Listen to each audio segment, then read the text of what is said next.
Mind વેલ એટલે કે તંદુરસ્તી હોવું એ હેપી રહેવા માટેની પહેલી શરત છે. મનની દુનિયા બ્રહ્માંડ જેટલી વિશાળ છે. જો તેને સમજ્યા વગર જીવવામાં આવે તો આપણને મનની ને તેના કારણે ઘણી શારીરિક અને સામાજિક સમસ્યાઓનો સામનો કરવો પડે છે. મનની સમસ્યાઓ જેવી કે સ્ટ્રેસ, ચિંતા, રઘવાટ, ઉદાસી, ગુસ્સો, કંટાળો, બેચેની, બેધ્યાનપણું, રોવું આવવું, ભૂખ ઘટી જવી કે વધી જવી, વધુ લાગણીશીલતા, હાઇપરનેસ, વ્યસન, આપઘાતના વિચારો આવવા વગેરે, જેના કારણે આવે છે માથાનો દુખાવો, કબજિયાત, શરદી, માઇગ્રેન, બીપી, ડાયાબિટીસ, થાઇરોઇડ, સાંધાના દુખાવા, સ્કિન ઇશ્યુઝ, અસ્થમા, ચક્કર આવવા, પેટમાં ચાંદા પડવા, ધ્રુજારી, અનિદ્રા, એટેક, કેન્સર વગેરે. જેજેસીટી મનોવિજ્ઞાન પુનર્વસન કેન્દ્ર એક એવું સ્થળ છે કે જ્યાં તમને તમામ પ્રકારની માનસિક સમસ્યાઓના સરળ અને સચોટ સમાધાન મળે છે. જ્યારે મન અટવાઈ જાય છે ત્યારે રોજિંદા તમામ કાર્યો રખડી પડે છે. તમારા મનને શાંત અને હેપી રાખવા માટે જેજેસીટી અને માઇન્ડવેલ ન્યૂઝ ચેનલ તમને માર્ગદર્શન આપવા તત્પર છે. તમારે ગભરાવાની સહેજ પણ જરૂર નથી.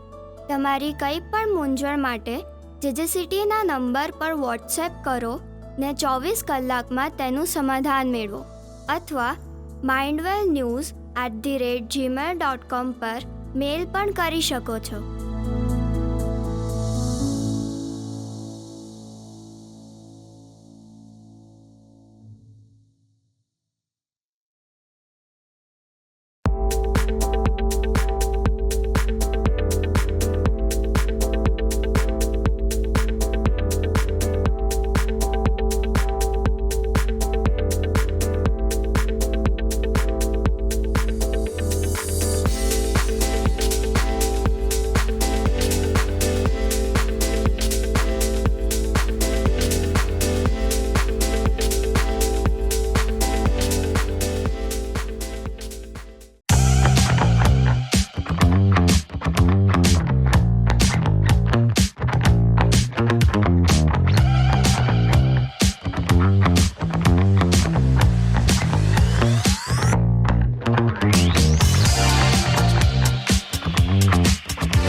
ચેરિટેબલ ટ્રસ્ટ સંસ્થાના મેનેજિંગ ટ્રસ્ટી તેમજ રિહાબ પ્રોફેશનલ તરીકે છેલ્લા 15 વર્ષથી હું સેવા આપી રહ્યો છું. આજે આપની સામે એક ભારતના નાગરિક તરીકે મારી એક સામાજિક ફરજના રૂપે એક આપની આગળ એક કાર્યક્રમ રજૂ કરવા અમે લોકો જઈ રહ્યા છે. ખાસ આપ દર્શકોને મારે કહેવાનું કે આ કાર્યક્રમ દ્વારા અમે કોઈની પણ લાગણી દુભાય અથવા તો કોઈની પણ ટિપ્પણી કે કોઈની પણ સાથે કોઈ પણ પ્રકારની હરીફાઈ કરવા માટે આ કાર્યક્રમનું અમે પ્રસારણ નથી કરી રહ્યા. અમારો એકમાત્ર ઉદ્દેશ છે કે આ જે ઓક્ટોબર મહિનો આપણે ભારત દેશમાં અને પૂરા વર્લ્ડમાં મેન્ટલ હેલ્થ અવેરનેસ તરીકે આપણે સેલિબ્રેટ કરીએ છીએ, ત્યારે 2025ના ઓક્ટોબર મહિનામાં આપણે મેન્ટલ હેલ્થ અવેરનેસ કાર્યક્રમમાં માઇન્ડવેલ ન્યૂઝ ચેનલ લેજેસિટી સંસ્થા તરફથી અમે શરૂઆત કરી રહ્યા છે. આજની સ્પર્ધાત્મક જિંદગીની ભાગદોડમાં પણ દરેક વ્યક્તિ સાચા અર્થમાં ખુશ રહે અને પોતાની જિંદગી શાંતિથી જીવી શકે તે માટે અમારો આ માઇન્ડવેલ ન્યૂઝ ચેનલ શરૂ કરવાનો ઉદ્દેશ છે અને જેનો આ પહેલો એપિસોડ છે. માઇન્ડવેલના દરેક એપિસોડમાં આપણે અલગ અલગ વિષય અને અલગ અલગ પર્સનાલિટી, અલગ અલગ મહાનુભાવો સાથે આપણે આના વિશે ચર્ચા કરીશું. દોસ્તો, માઇન્ડવેલ એટલે તંદુરસ્તી હોવું એ હેપી રહેવાની પહેલી શરત છે. હેપીનેસ એક અનુભૂતિ છે જેનું સીધું જ કનેક્શન આપણા મન સાથે છે. હેપીનેસ દરેક વ્યક્તિની અલગ અલગ હોય છે.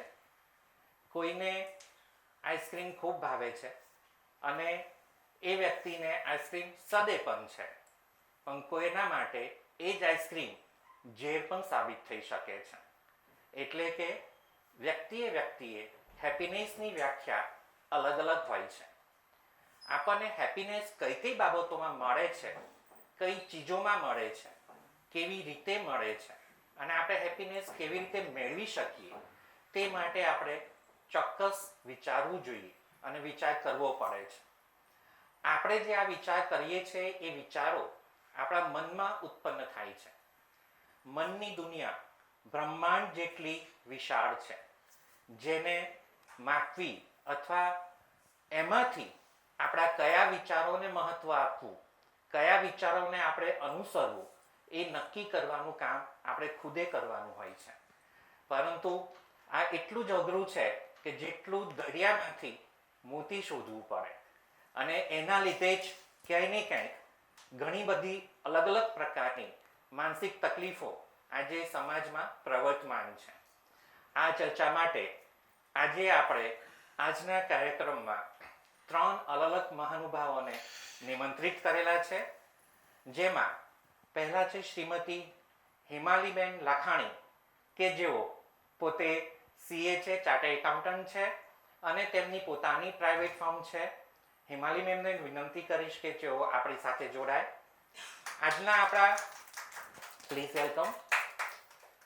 આપનું માઇન્ડવેલ પ્રોગ્રામમાં હાર્દિક સ્વાગત છે. આજના આપણા બીજા ગેસ્ટ છે શ્રી નરેન્દ્રભાઈ જોશી કે જેઓ ગુજરાત સરકારમાં મ્યુનિસિપાલિટીમાં 38 વર્ષ સેવા આપી નિવૃત્ત થયેલ એક ચીફ ઓફિસર છે, ક્લાસ 1 ઓફિસર છે, તેમજ લાયન્સ ક્લબ, રોટરી ક્લબ જેવી અનેક સામાજિક સેવાઓ સાથે તેઓ સંકળાયેલા છે અને તેમની સેવાનો વ્યાપ ખૂબ જ પહોળો છે. એવા શ્રી નરેન્દ્રભાઈ જોશીને વિનંતી કરીશ કે તેઓ આપણી સાથે જોડાશે. નમસ્કાર, આપનું માઇન્ડવેલમાં હાર્દિક સ્વાગત છે.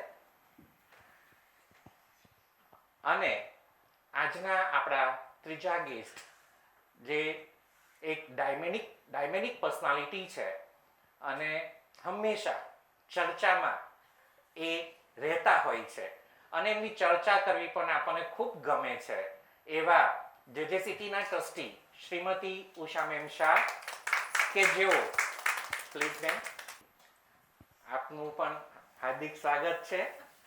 ઉષા મેમનું બીજી ઓળખાણ આપું તો તેઓ લાયન્સ ક્લબ એલિસ બ્રિજના હાલમાં સેક્રેટરી પદ ઉપર છે. લાયન્સ ક્લબ ઇન્ટરનેશનલ સાથે તેઓ ખૂબ જ એક્ટિવલી જોડાયેલા છે, તેમજ મનોદિવ્યાંગ બાળકો માટે એમને જે દુઃખ છે, પ્રેરણા છે, અંદરથી પેઇન છે કે એમને કંઈક આ બાળકો માટે, આ વ્યક્તિઓ માટે કરવું છે અને સંસ્થામાં એઝ અ ટ્રસ્ટી જોડાયા, પરંતુ એ પહેલાંથી એમને વૃદ્ધાશ્રમોમાં સેવા કરવી ખૂબ જ ગમે છે. તેમનું એક સેન્ટન્સ છે, ઓલવેઝ એમની સાથે જ્યારે વાત કરીએ ત્યારે એક વાત કરતાં વૃદ્ધાશ્રમોની જ્યારે વાત આવે ત્યારે એક પ્રકારનું અગ્રેસિવ એમના વર્તનમાં આપણને દેખાય, એમના મોઢે એક શબ્દ આવે કે યશેશ સર, આ બધા વૃદ્ધાશ્રમો છે ને બંધ કરી દેવા જોઈએ. એમનું એવું માનવું છે કે નિસંતાન હોય એવા મા બાપ માટે ઠીક છે, પરંતુ જો સંતાન હોય તો પછી વૃદ્ધાશ્રમો ન હોવા જોઈએ. આવી જ રીતના એમનું ક્યાંય ને ક્યાંય મનોદિવ્યાંગ બાળકો માટે પણ એટલું જ એમનું પેઇન છે, એમની અંદર કરુણા છે. એટલે આજે અમારી સાથે જેજેસીટીમાં એઝ અ ટ્રસ્ટી પણ 2019થી સેવા આપી રહ્યા છે. ત્રણેય મહાનુભાવોનું હું જેજેસીટી ટોક શો માઇન્ડવેલમાં હાર્દિક સ્વાગત કરું છું. હિમાલીજી, આપ પોતે ચાર્ટર્ડ એકાઉન્ટન્ટ છો અને આપની પોતાની ફર્મ છે. મને આપની બાબતમાં, આપના પરિવારની બાબતમાં, આપના શોખ, આપનો ઇન્ટરેસ્ટની બાબતમાં થોડીક માહિતી આપશો? જેમ આપણે કીધું, મારું નામ હિમાલીબેન લાખાણી છે અને હું પોતે પ્રેક્ટિસિંગ ચાર્ટર્ડ એકાઉન્ટન્ટ છું. મારા પરિવારમાં હું કહેવા તો હું મેરિડ છું. મારે એક બાળક છે, જે દીકરી છે, અને મારું ઇન્ટરેસ્ટ એરિયા, મને સ્પોર્ટ્સ ગમે છે, સામાજિક સેવાઓ કરવી ગમે છે અને સામાજિક સેવાઓ મને કરવી ગમે છે. ખાસ કરીને ફરવું, ખુશ રહેવું, બધા સાથે હળીમળીને પરિવારજનો સાથે રહેવું એ મારું એક શોખ છે અને એ મને હેપીનેસ આપી રહ્યું. ઓકે, આપણે કીધું કે આપને પરિવાર સાથે હરવા ફરવીને સાથે ભેગા મળીને રહેવાનો આપનો ખૂબ શોખ છે અને એ જ આપને હેપીનેસ આપી રહ્યું છે. તો આપની દ્રષ્ટિએ આપનું શું માનવું છે, હેપીનેસ શું છે, તે કેવી રીતે મળે? મારું એવું માનવું છે કે હેપીનેસ એક મનની અવસ્થા છે કે જે તમને ગમતી વસ્તુઓ કરો, તમે ખુશ રહો, જેનેથી તમને સંતુષ્ટિ મળતી હોય, જે કરવાથી તમને ખુશીનો અનુભવ થતો હોય, પોઝિટિવિટીનો અનુભવ થતો હોય, એ બધા કાર્યો કરીને તમારા જીવનમાં તમે જેટલું બી તમને દિવસે ને દિવસે ગમતું હોય એ બધી વસ્તુઓ કરો, એનાથી તમને એક સંતુષ્ટિ જે મળે છે એને હું હેપીનેસ ગણી શકું છું. પણ એક અવસ્થા જ છે. કોઈ અચીવમેન્ટ મળવી, કોઈ સારા કાર્યો કરવા આપણે, અને એમાંથી કોઈ સંતુષ્ટિ મળે આપણને, એમાંથી હેપીનેસ મળે, એ બધી વસ્તુઓ કરવાથી જે ખુશીનો અનુભવ થતો હોય છે, જે સંતોષ મળતો હોય છે, એને હું હેપીનેસ ગણું છું. ઓકે, તો આપની દ્રષ્ટિએ આપણા મનને ખુશ રાખવા માટે તમે કહ્યું એ બધું જ આપણે કંઈક કરીએ તો આપણને હેપીનેસનો અનુભવ થાય છે? Mostly yes. હા. ઓકે, તો હિમાલીજી, આપ પોતાની હેપીનેસ મેળવવા કંઈક કરો છો યા કોઈ પ્રયત્ન કરો છો, યા હેપીનેસ આવે એવા સંજોગો ઊભા થાય તેની રાહ જુઓ છો? રાહ તો ના જોઈ શકીએ, જાતે જ કરવું પડે. જાતે જ કોઈએ પોતાને ગમતી વસ્તુ આપણે જાતે જ કરવી પડે. કોઈ આપણને આવીને ના કહી શકે કે તમે આ કરો, પણ જાતે કરીને તમને ગમતી વસ્તુઓ કરો, તમે ખુશ રહો, તમારી સાથેના આજુબાજુના લોકો સાથે તમે હળીમળીને રહો, એ બધું કરો અને સંતુષ્ટિ મેળવવાની કોશિશ કરતા રહો દિવસે ને દિવસે. એનાથી ને તમને જે હેપીનેસ મળે એ સાચી હેપીનેસ છે. કોઈ રાહ નથી જોવાની કોઈની આપણે. ઓકે, આપ પોતે ચાર્ટર્ડ એકાઉન્ટન્ટ છો, સીએ છો.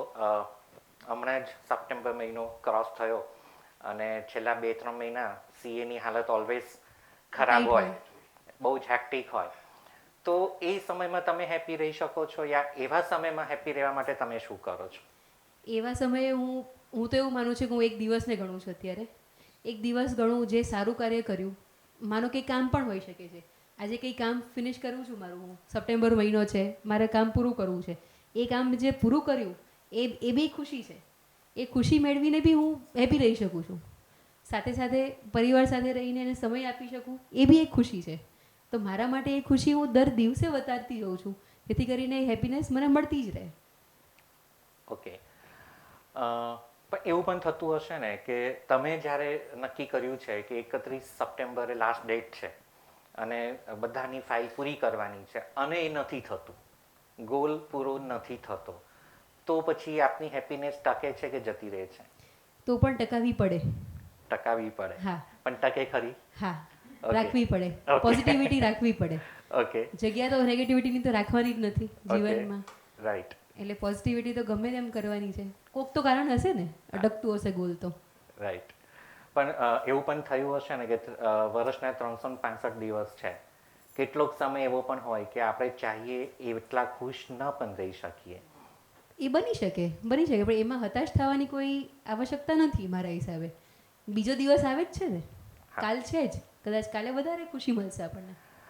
તો પછી હિમાલયજી, આજના સમયમાં જો આપનું ધ્યાન હશે અને આપ જાણતા પણ હશો, કોરોના પછી માનસિક બીમારીના કેસીસ અધરધ વધી રહ્યા છે. ડિપ્રેશન શબ્દ હવે અમદાવાદ જેવા મેગા સિટીમાં તો બહુ કોમન બની રહ્યો છે. તો ડિપ્રેશન એટલે શું અને ડિપ્રેશન શા માટે આવે છે?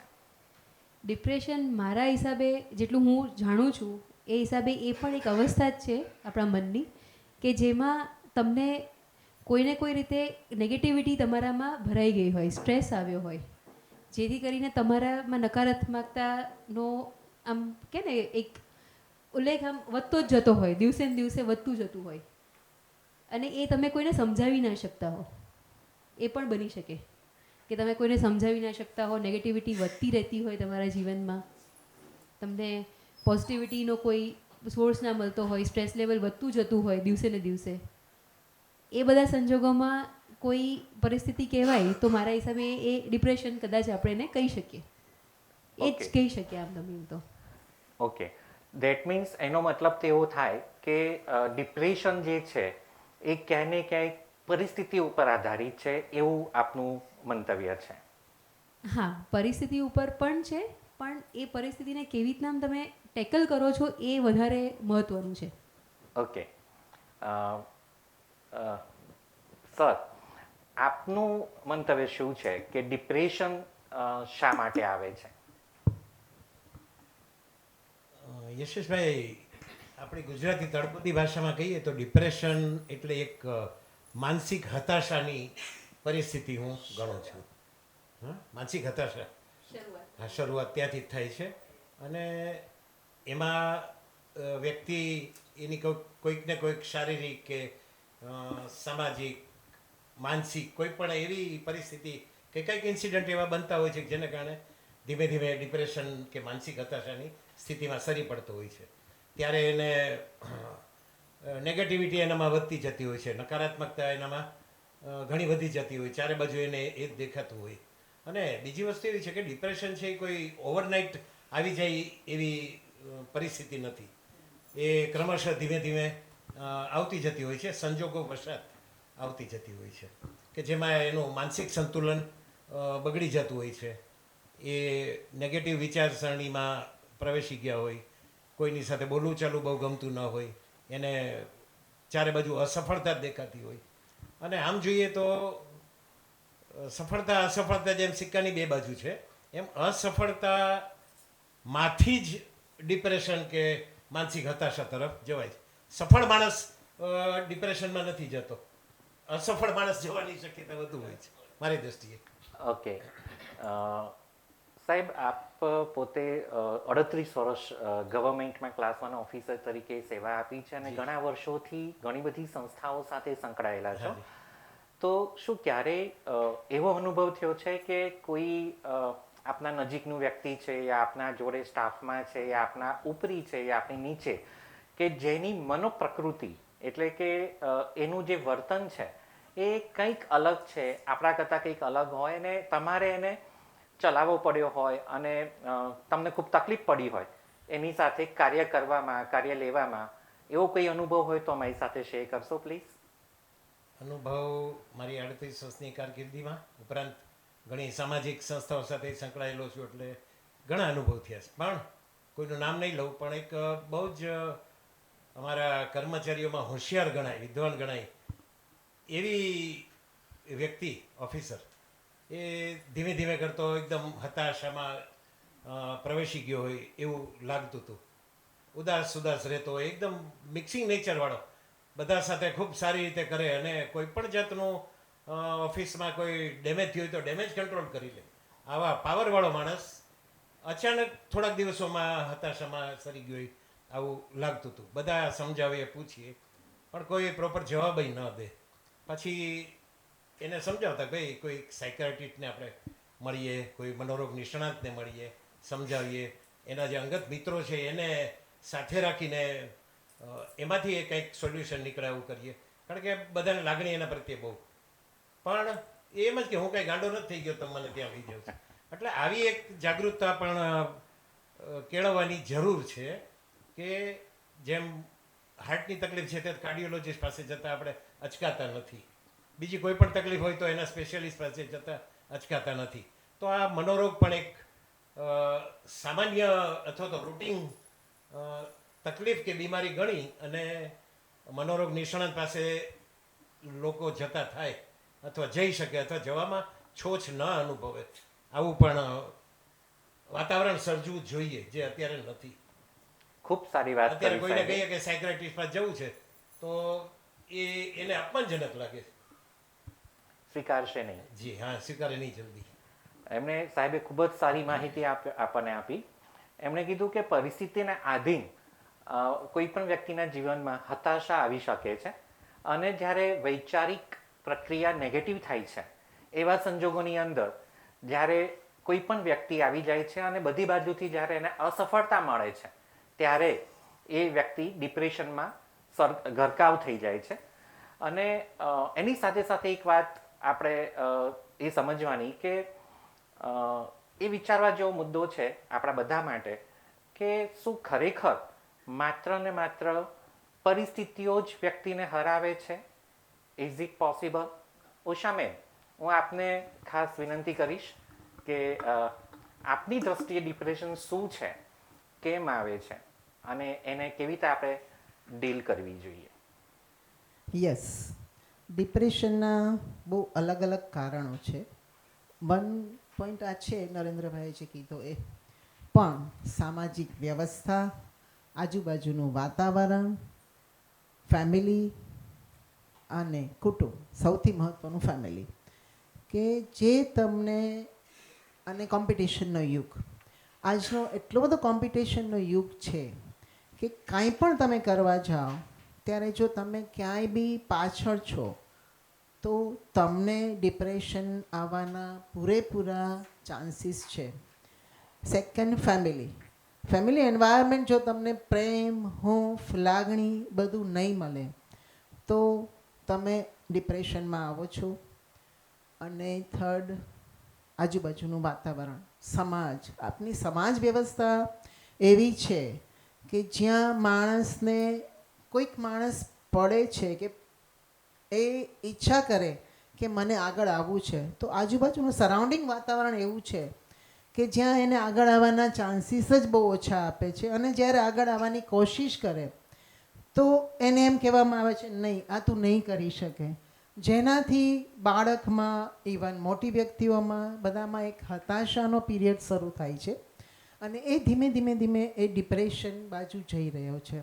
એમાં મને જ્યાં સુધી લાગે છે ત્યાં સુધી કે એમણે કાં તો કોઈક સારા સાયક્રાટ્રિસ્ટ પાસે ક્લાસીસ લેવા જોઈએ, કાઉન્સેલિંગ લેવું જોઈએ અને ફેમિલી એન્વાયરમેન્ટ, દરેક ફેમિલી મેમ્બર્સે સમજવું જોઈએ કે હવે આ વ્યક્તિને આપણી ખૂબ જ જરૂર છે, તો એમને સપોર્ટિંગ સિસ્ટમ બનાવવી જોઈએ.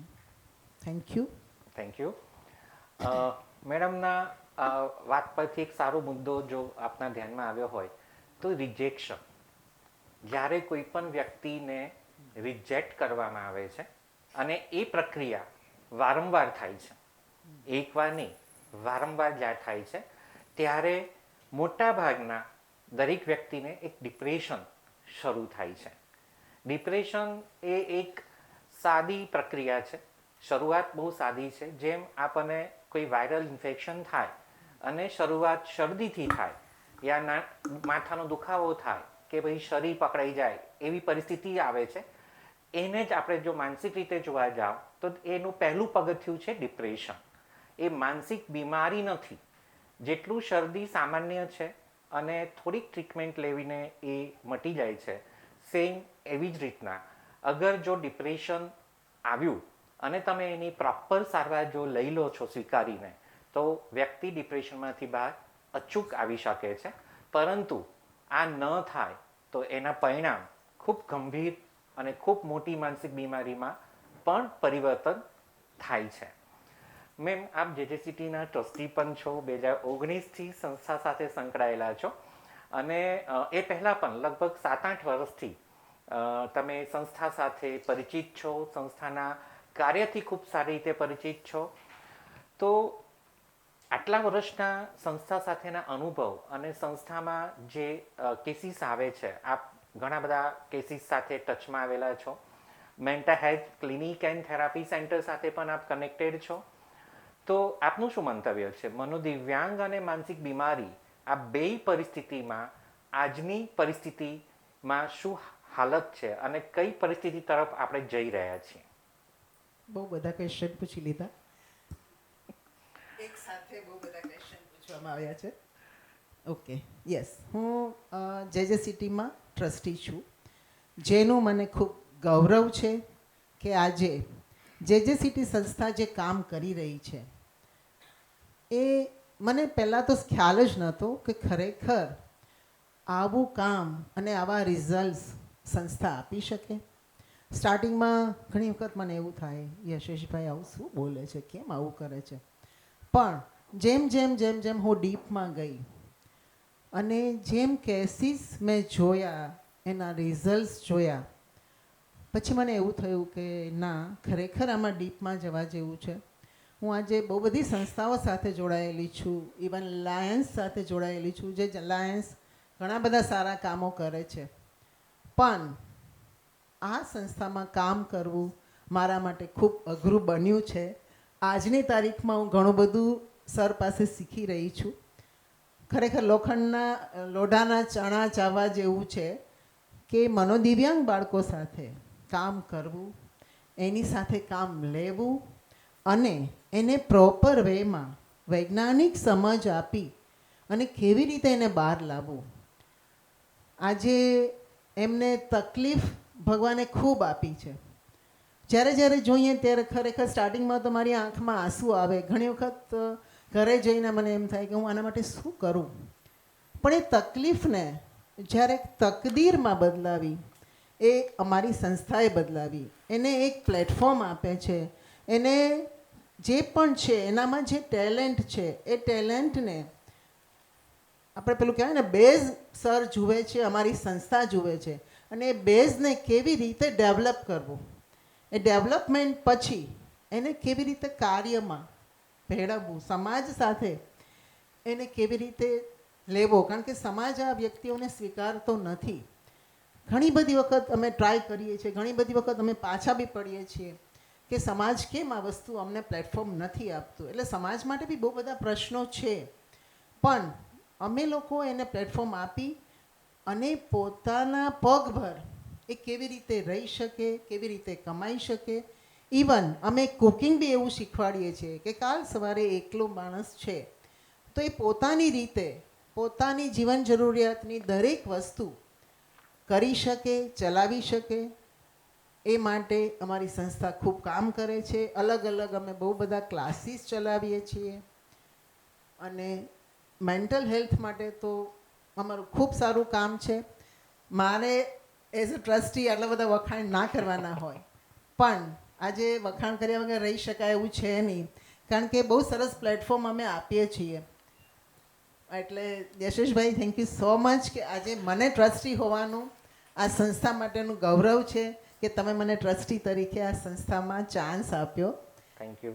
અને 1 મિનિટ, અમારા લાયન્સના ગવર્નર આવ્યા છે, તો હું ઇન્વાઇટ કરીશ. સર પધારો.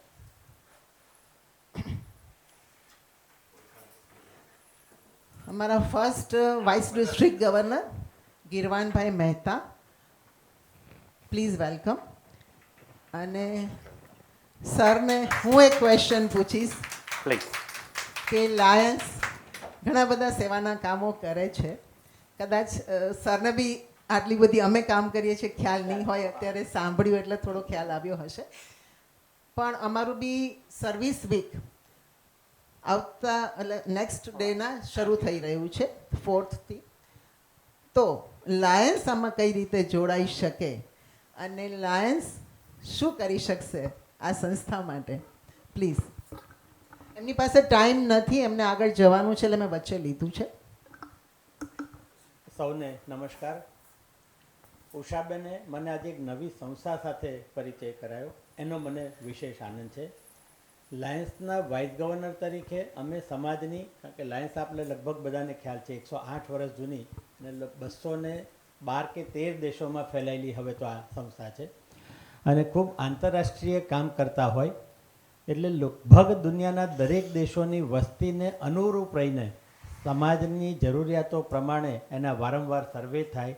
ખૂબ મોટી આંતરરાષ્ટ્રીય ટીમો પણ એની સાથે જોડાયેલી હોય અને એને કારણે આજે જે આપ વિષયની અહીંયા ચર્ચા કરી રહ્યા છો, આવતીકાલથી જ અમે વિશ્વભરના 210 દેશોમાં મેન્ટલ હેલ્થ અને વેલબિંગ અઠવાડિયું ઉજવી રહ્યા છે.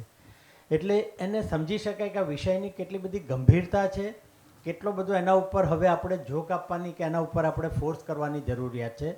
અને આ કોઈ એક ઉંમરનું કે કોઈ એક સામાજિક ગ્રુપ નહીં, પણ લગભગ દરેક એજ ગ્રુપને આ વિષય આવરી લે છે.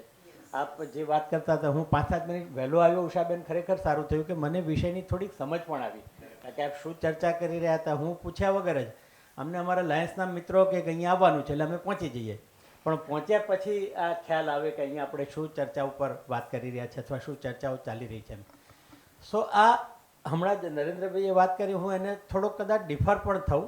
ઘણી વખત સફળ અને અસફળ આ બંને પ્રકાર બહુ મજાના છે. અસફળતા એ જીવનનું એક આપણો એક ચેપ્ટર છે, ત્યાંથી આપણે આગળ વધવાનું હોય, પણ સફળ લોકોને પણ ઘણી વખત ખૂબ મેન્ટલ સ્ટ્રેસ હોય છે, કારણ કે એને એ જગ્યા ઉપર ટકી રહેવું.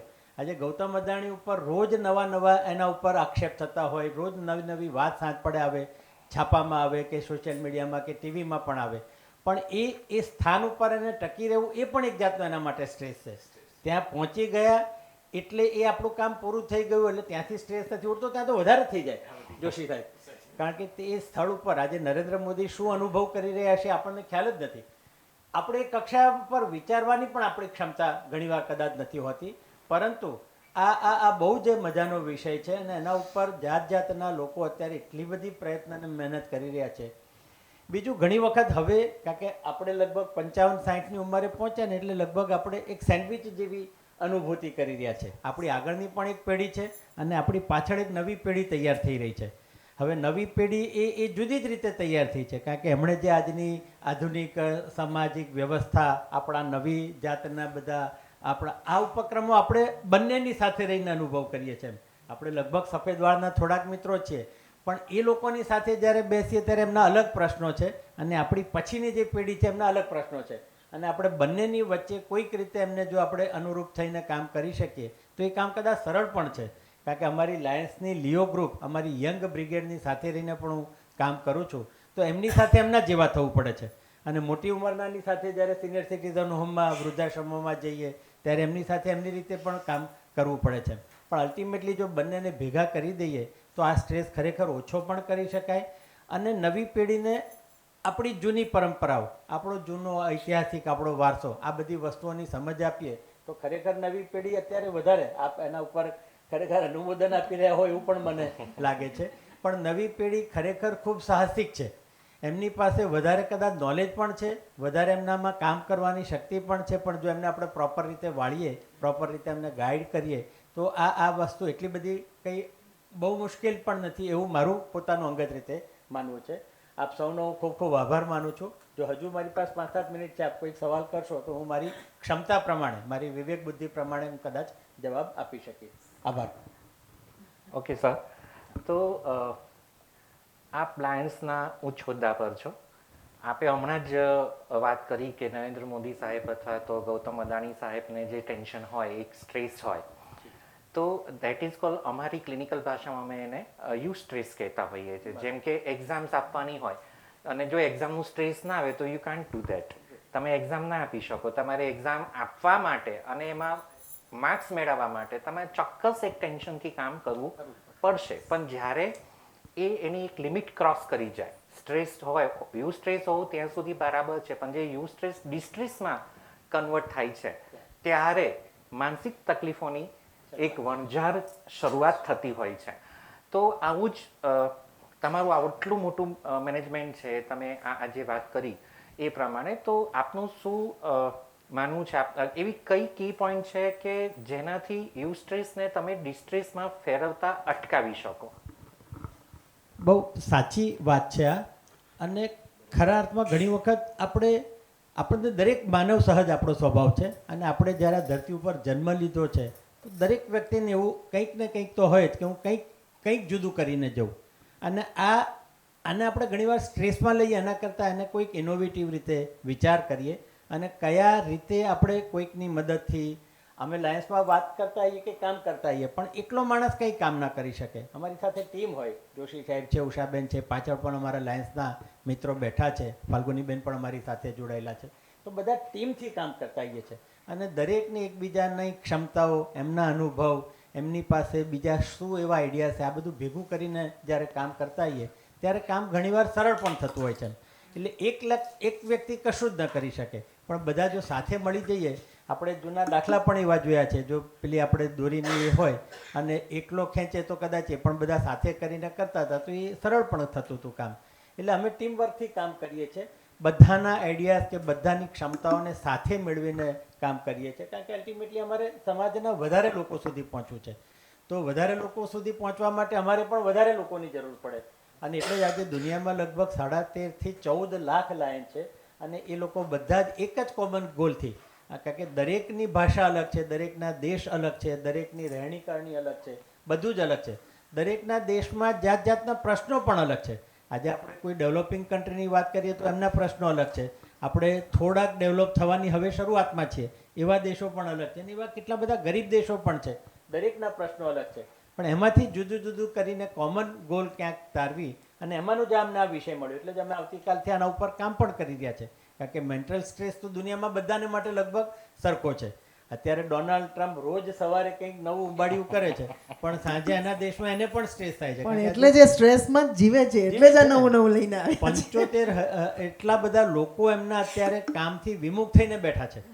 એટલે એ દુનિયા ઉપર કંઈક જુદી રીતે કરવા જાય, પણ એમની અંદરની વાતો કંઈક અલગ પણ બની રહી છે. તો એમના માટે પણ આ સ્ટ્રેસ છે.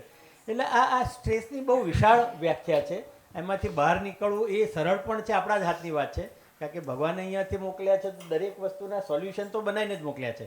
કારણ કે પ્રશ્નો તો આપણે જ ઊભા કર્યા, કોઈ પ્રશ્નો આપણે લઈને નહોતા આવે, આપણે જે પ્રશ્નો ઊભા કર્યા એના જવાબો પણ આપણી પાસે કદાચ મળી પણ શકે.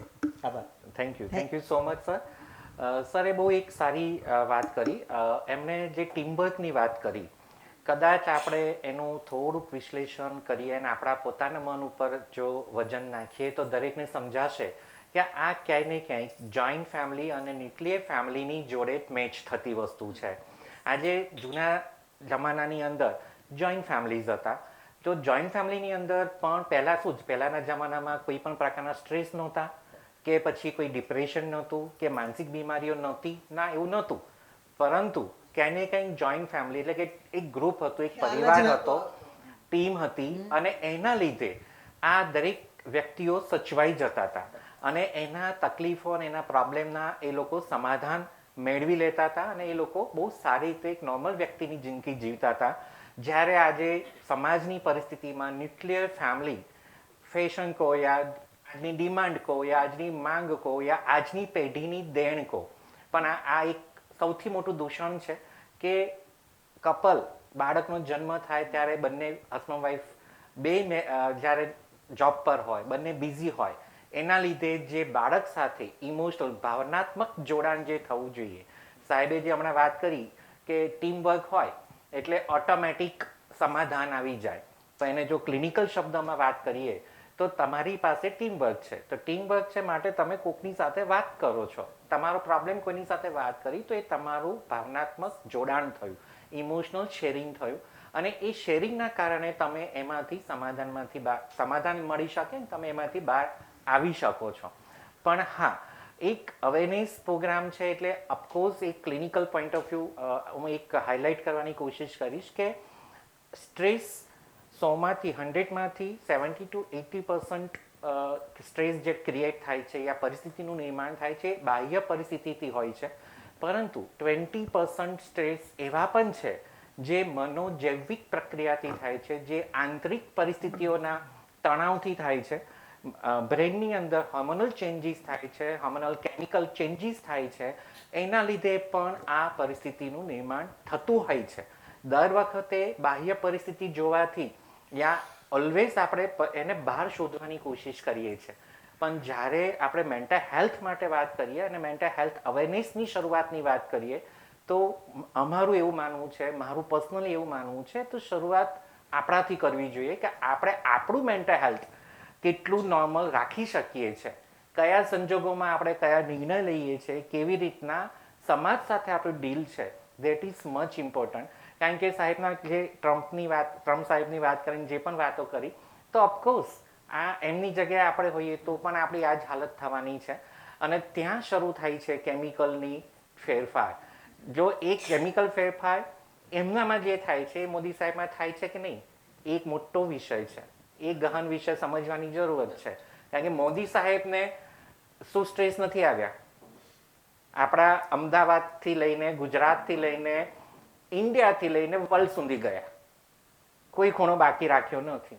તો એમને પણ ઘણા બધા સ્ટ્રેસ આવ્યા હશે, but they balance, but they can't. તો આ જે balance, can and can not, આ વચ્ચેની જે ખાઈ છે એ જ મેન્ટલ હેલ્થ અવેરનેસ છે. જો એ આપણે સમજી શક્યા અને જો આપણે એને સમાજની અંદર પ્રસારી શક્યા તો મને એવું લાગે છે કે આપણે સાચા અર્થમાં મેન્ટલ હેલ્થ અવેરનેસ આપી શકીશું. ને એવા ખરા અર્થના પ્રોગ્રામ આપવાની આપણે ખૂબ જરૂરત છે કે જેથી કરીને સમાજની અંદર એ પરિસ્થિતિ સમજાય કે કરવાનું શું છે. તકલીફ ત્યાં શરૂ થાય છે કે શું કરવું ને એ જ નથી ખબર, અને એના લીધે અત્યારે પરિસ્થિતિ વધારે ને વધારે વણસી રહી છે. કોરોના ગયો પછી તો એટલા બધા સ્ટ્રેસ આવે છે, અને તમે જોજો એની સાઇડ બેક પણ છે. કોરોનાની ઘણી બધી સાઇડ ઇફેક્ટ છે. શરૂઆતના વર્ષોમાં તમને ફિઝિકલી ઇફેક્ટ આવી હશે, સ્કિનના ઇશ્યુઝ યા ફિર બીજા ડિફરન્ટ પ્રકારના ડાયજેસ્ટિવ સિસ્ટમ, શ્વાસનના લગતા બ્રીથિંગના બધા પ્રશ્નો, ફેફસાના લગતા પ્રશ્નો, આ બધા પ્રશ્નો હતા. પછી એ સમય નીકળી ગયો. પછીનો એક સમય આવ્યો, એટેક આવવાના શરૂ થયા. વચ્ચે એક સમય હતો કે ગમે તે ઉંમરે ગમે તેને એટેક આવી જતો હતો, આવી હાલત હતી. એ સમય પસાર થયો અને અત્યારે જે સમય ચાલી રહ્યો છે એની અંદર તમે જો જોવાની કોશિશ કરશો તો ડિપ્રેશનના કેસીસ ડે બાય ડે વધતા જાય છે. એ કેમિકલ એટલે કે એના જે જૈવિક કારણો છે એ ખૂબ જ અગત્યના છે. એવા સમયે બાહ્ય પરિસ્થિતિ પણ ગમે એટલી પોઝિટિવ હોય, આપણને એક આ એવી વસ્તુ છે કે આપણા કોઈ અંગતનું મૃત્યુ થયું છે, આપણા ફેમિલીનું છે, અને આપણને જલેબી બહુ જ ભાવે છે, પણ એ વખતે કોઈ ઓફર કરે તો આપણને સહેજ પણ મન થાય. ક્યાંય ને ક્યાંક મેન્ટલ હેલ્થમાં જ્યારે કોઈ વ્યક્તિનું હેલ્થ ડિસ્ટર્બ થાય છે ત્યારે આવી પરિસ્થિતિ હોય છે કે એને તમે જે પણ ઓફર કરો છો પણ એના માટે શક્ય હોતું નથી. તો સાહેબ આપનો ખૂબ ખૂબ ધન્યવાદ, અને આપ કિંમતી સમય કાઢીને અમારી વચ્ચે પધાર્યા. અને મારી આપને એક નમ્ર વિનંતી છે કે આપના કાર્યક્રમોમાં ક્યાંક અમારી સંસ્થાને પણ એક પ્લેટફોર્મ ચોક્કસ આપજો. ખૂબ આભાર આપ સૌનો. આપ જે ગહન વિષય ઉપર ખૂબ સાહજિકતાથી વાત કરી રહ્યા છો. હું આટલો બધો ટેકનિકલ નથી, હું તો વહીવટનો માણસ છું, પણ છતાં પણ આજે 5-10 મિનિટના પણ કન્વર્ઝેશનથી મને હજુ આ કંઈક એવું સમજાય છે કે આના ઉપર આપણે વધારે વાત કરી શકીએ, વધારે લોકો સુધી પહોંચી શકીએ. અમે એઝ એ લાયન્સ ક્લબ ઘણી બધી કોલેજો સાથે, ઘણી બધી શાળાઓ સાથે પણ સંકળાયેલા છીએ, અને આપનો અમે ચોક્કસ એ કરીને કરી શકીશું. અને જો એવો આપ સમય પણ અમને ફાળવી શકો તો આપણે એવા પણ ખરેખર પ્રયોગો કરીશું. ઉષાબેન તો અમારી સાથે છે, જોશી સાહેબ પણ આપણને સાથે રહીને કરે.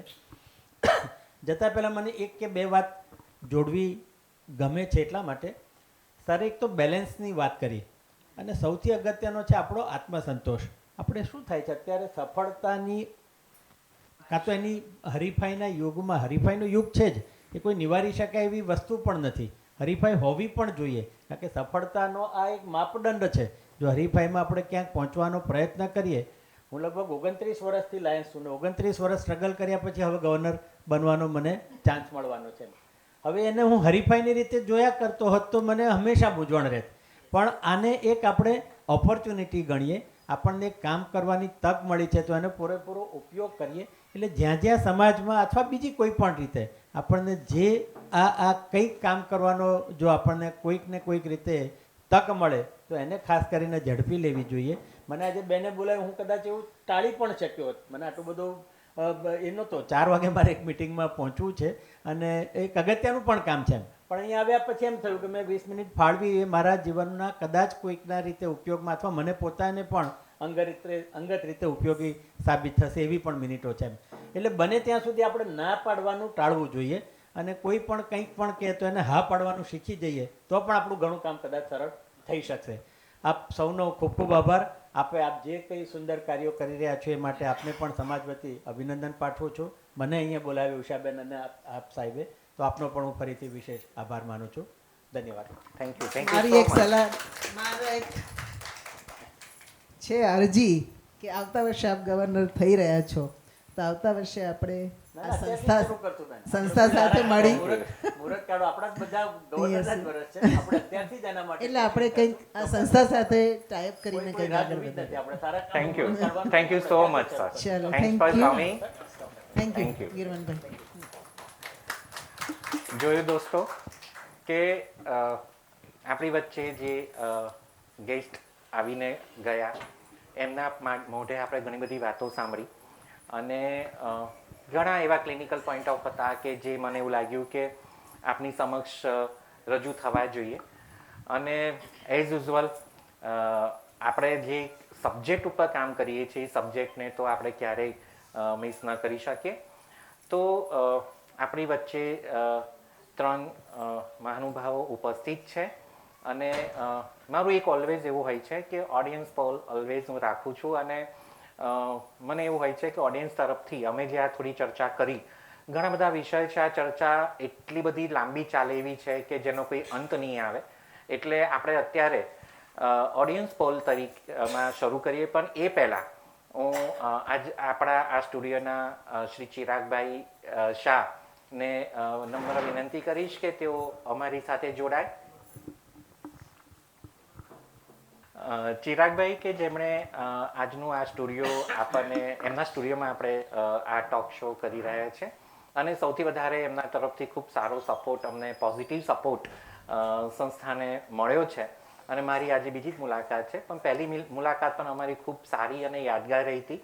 એમણે આ કાર્યને અને આ જે રીતે આ કાર્યને વધારે વિસ્તારવું એના માટે જે ઉત્સાહ બતાવ્યો હતો એ માટે ચિરાગભાઈનો આભાર માનીશ. અને ચિરાગભાઈને કહીશ કે તમે આજે ચર્ચા થોડોક સમયથી જોઈ રહ્યા છો તો આપનું મંતવ્ય શું છે કે આ ફિલ્મમાં કેવી રીતે આગળ વધવું જોઈએ?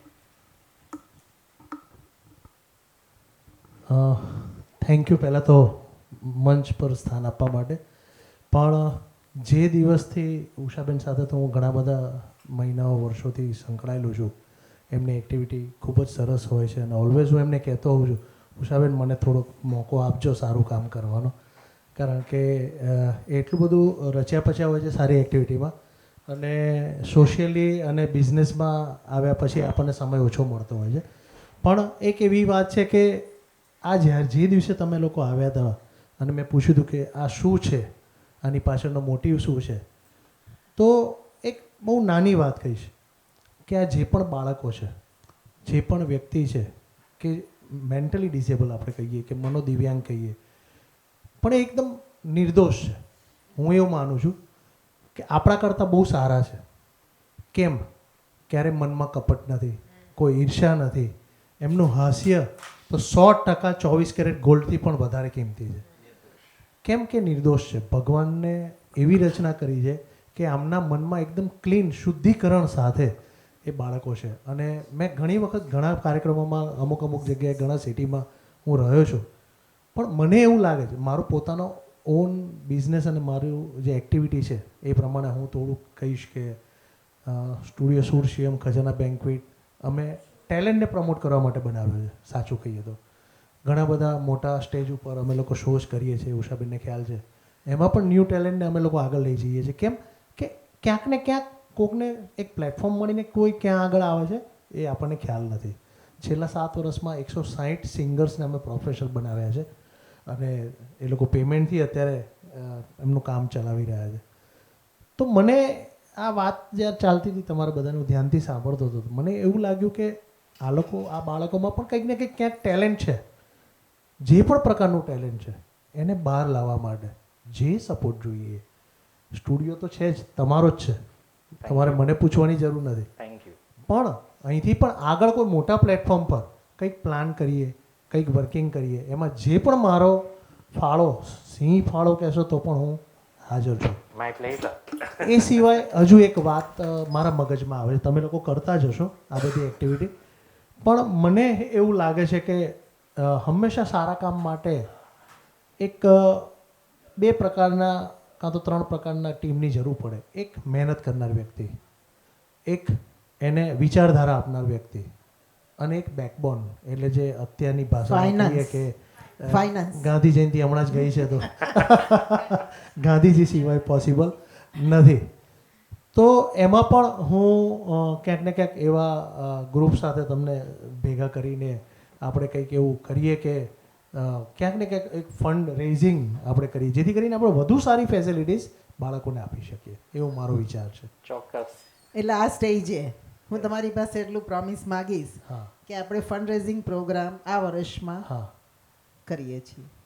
હું તો એવું માનું છું કે નવેમ્બરમાં જ કે એટલે આ ડિસેમ્બરમાં જ આ વર્ષમાં આપણે કરી લઈએ. I am ready. અને મંથલી 12 પ્રોગ્રામ કરવા તો be ready. Thank you so much. Thank you. ચલો, thank you so much. Thank you. Now દોસ્તો, આપણે હમણાં જે વાત કરી મુજબ આપના તરફથી કંઈ પ્રશ્ન હોય તો પ્લીઝ આપ પૂછી શકો છો. Good evening everyone. હું જાણું છું કે JJCT સંસ્થા તરફથી જે સારવાર અને જે ટ્રેનિંગ આપવામાં આવે છે એનાથી ઘણો બધો ફાયદો થાય છે અને ઘણા બધા છોકરાઓને સારી એ મળે છે. પણ છતાં પણ ઘણા બાળકો કામ કરવા માટે તૈયાર હોતા નથી અને ઘરે બેસી રહે છે. તો એનું કારણ શું?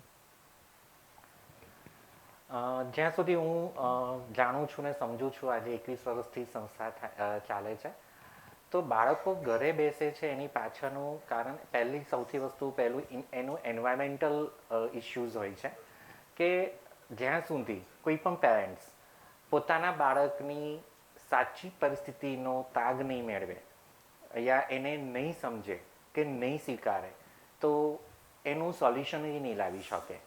ક્યાંની કંઈક ઉતાવળથી એની સારવાર અધૂરી રહી જાય છે, કાં તો એની ટ્રેનિંગ અધૂરી રહી જાય છે. ત્રીજું પોઈન્ટ એ પણ છે કે આપણે જાણીએ છીએ કે આપણા બાળકો સ્લો છે અને ઝડપથી સમાજની અંદર એ ચાલી નથી શકતા, બધાની સાથે તાલમેળ કરવો અઘરો પડે છે. તો જ્યારે તમે એને સમાજમાં મૂકો છો, કોઈ જગ્યાએ નોકરીએ મૂકો છો યા કોઈ જગ્યાએ નાના મોટા કામમાં મૂકો છો, ત્યારે એ ટ્રેનિંગ આપવી પણ એટલી જ જરૂરી હોય છે, જે હજુ આપણા ભારત દેશમાં આ કન્સેપ્ટ આવ્યો નથી. વાલીઓના માઇન્ડમાં માત્ર એટલું આવે છે, મારું બાળક સારું થઈ ગયું, ડાયું થઈ ગયું, કોઓપરેટ કરતું થઈ ગયું, ધેટ્સ ઇટ. હવે અમે અને અમારા બાળક સમાજમાં પુનર્વસન જાતે થઈ જઈશું. જ્યારે પેરેન્ટ્સ આવી ઉતાવળ કરે છે, એ બાળકો ખરેખર રિહેબિલિટેશન સુધી પહોંચીને અટકી જાય છે. પછી એના વર્તન ઘણી વખત સારા પણ રહે છે, ઘણી વાર એબનોર્મલ તરફ પાછા વળે છે. ત્યાં દરેક વાલીએ સમજવાની જરૂરત છે કે જે કરવું પડશે તો કરવું જ પડશે. પગથિયા ચડ્યા વગર 3 પગથિયાથી સીધું જમ્પ જો 6ઠ્ઠા પગથિયે મારશો તો મને નથી લાગતું કે રિહેબિલિટેશન થશે. સાચી વાત છે, બિલકુલ સાચી વાત છે. Thank you. આપનું સાહેબ કંઈક મંતવ્ય? બેન્સી બહુ સારો પ્રશ્ન કર્યો છે અને બાળકો આગળ કેમ આવતા નથી એની વાત કરી. હવે ખરેખર પાયામાંથી જ કે નાનપણથી જે લોકો ડિસેબલ છે એ તો આ મા બાપને કે આપણને ખબર છે ને એના માટે આપણે ઘટતું કરવું જરૂરી છે. પણ ઘણીવાર અત્યારના બાળકો સોશિયલ મીડિયા અને મોબાઈલમાં એટલા બધા ઇન્વોલ્વ થઈ ગયા છે, આપણે જ કર્યા છે, એમાં છોકરાઓ નહીં મા બાપનો વાંક છે, એમ બહુ સ્પષ્ટ હું કહું છું. સાચી વાત. અને એના કારણે એ લોકો એક અંતર્મુખી થતા જાય છે. અંતર્મુખી થતા જાય છે. આજે તો સોશિયલ મીડિયા કે બહુ શોર્ટમાં કહું, ટાઈમ ઘણો થઈ ગયો છે એટલે કે 24 કલાકમાં 1 કે 2 કલાક માંડ એને આપો, બાકીનો ટાઈમ આવો ન રાખીએ. ઘરના કામમાં, કૌટુંબિક કામમાં, બીજી કોઈ પણ રીતે એનું ઇન્વોલ્વમેન્ટ વધારીએ. અત્યારે સાવ નાનું બાળક હોય છે, બહુ પ્રેક્ટિકલ આપણે બધા જાણીએ જ છીએ કે એ રડતો હોય તો એને મોબાઈલ પકડાવી દો એટલે શાંત થઈ ગયો, કેવો ડાયો, કેવો હોશિયાર જાંબાત. પણ ખરેખર એ નુકસાન કરતા છે, આ નુકસાન કરતા છે.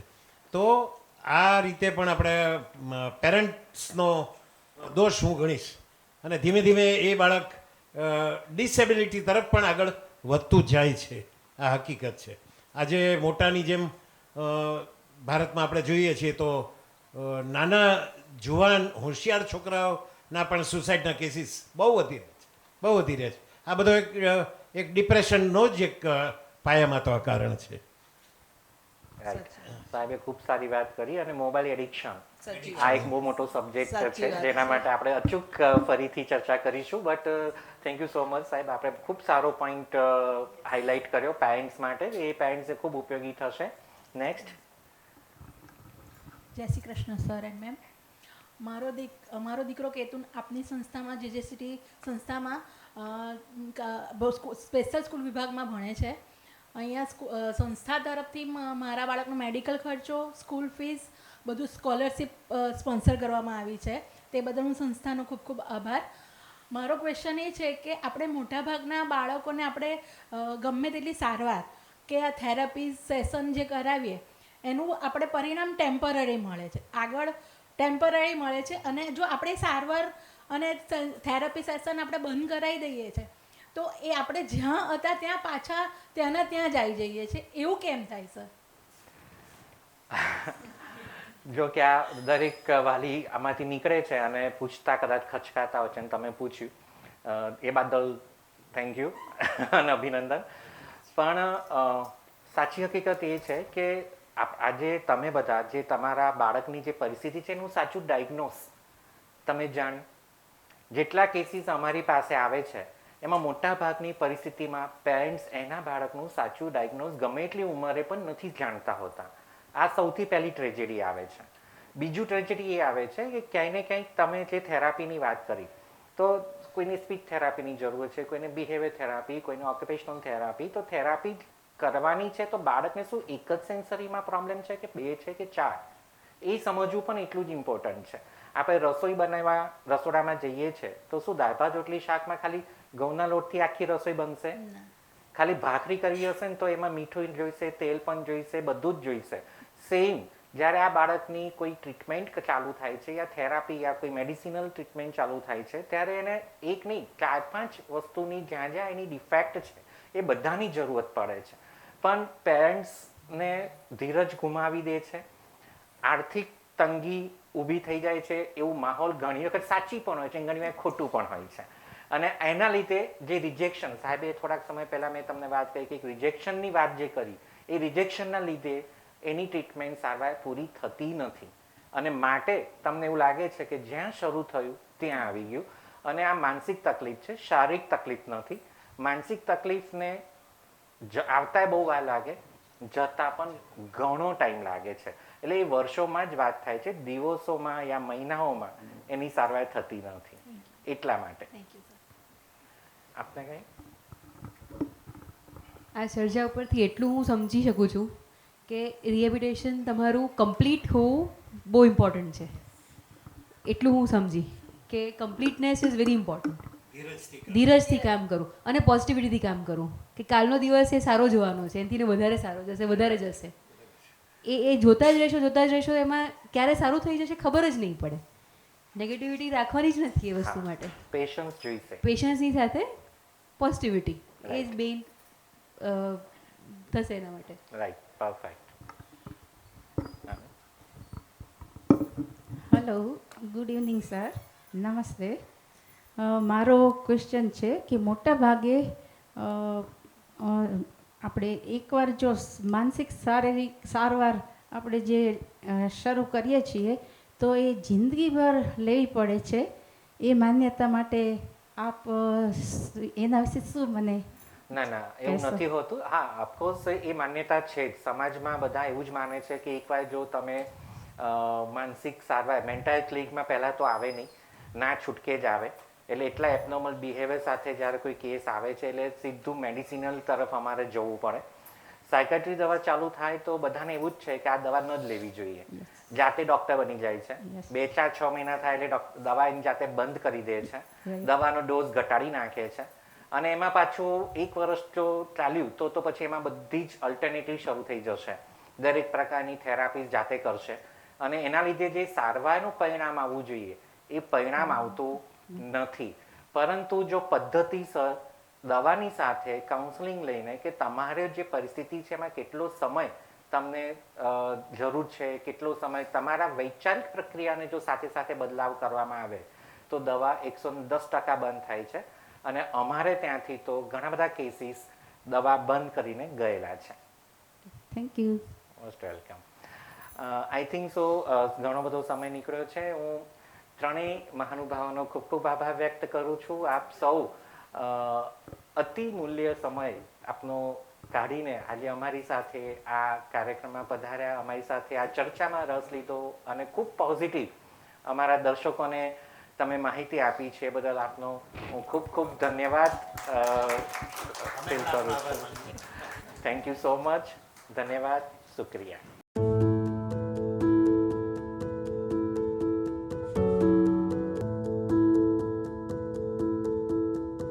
માઇન્ડવેલ એટલે કે તંદુરસ્તી હોવું એ હેપી રહેવા માટેની પહેલી શરત છે.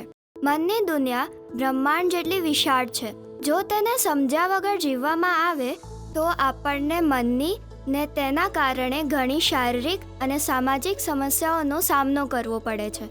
મનની સમસ્યાઓ જેવી કે સ્ટ્રેસ, ચિંતા, રઘવાટ, ઉદાસી, ગુસ્સો, કંટાળો, બેચેની, બેધ્યાનપણું, રોવું આવવું, ભૂખ ઘટી જવી કે વધી જવી, વધુ લાગણીશીલતા, હાઇપરનેસ, વ્યસન, આપઘાતના વિચારો આવવા વગેરે, જેના કારણે આવે છે માથાનો દુખાવો, કબજિયાત, શરદી, માઇગ્રેન, બીપી, ડાયાબિટીસ, થાઇરોઇડ, સાંધાના દુખાવા, સ્કિન ઇશ્યુઝ, અસ્થમા, ચક્કર આવવા, પેટમાં ચાંદા પડવા, ધ્રુજારી, અનિદ્રા, એટેક, કેન્સર વગેરે. જેજેસીટી મનોવિજ્ઞાન પુનર્વસન કેન્દ્ર એક એવું સ્થળ છે કે જ્યાં તમને તમામ પ્રકારની માનસિક સમસ્યાઓના સરળ અને સચોટ સમાધાન મળે છે. જ્યારે મન અટવાઈ જાય છે ત્યારે રોજિંદા તમામ કાર્યો રખડી પડે છે. તમારા મનને શાંત અને હેપી રાખવા માટે જેજેસીટી અને માઇન્ડવેલ ન્યૂઝ ચેનલ તમને માર્ગદર્શન આપવા તત્પર છે. તમારે ગભરાવાની સહેજ પણ જરૂર નથી. તમારી કંઈ પણ મૂંઝવણ માટે જેજેસીટીના નંબર પર વોટ્સએપ કરો ને 24 કલાકમાં તેનું સમાધાન મેળવો અથવા mindwellnews@gmail.com પર મેલ પણ કરી શકો છો.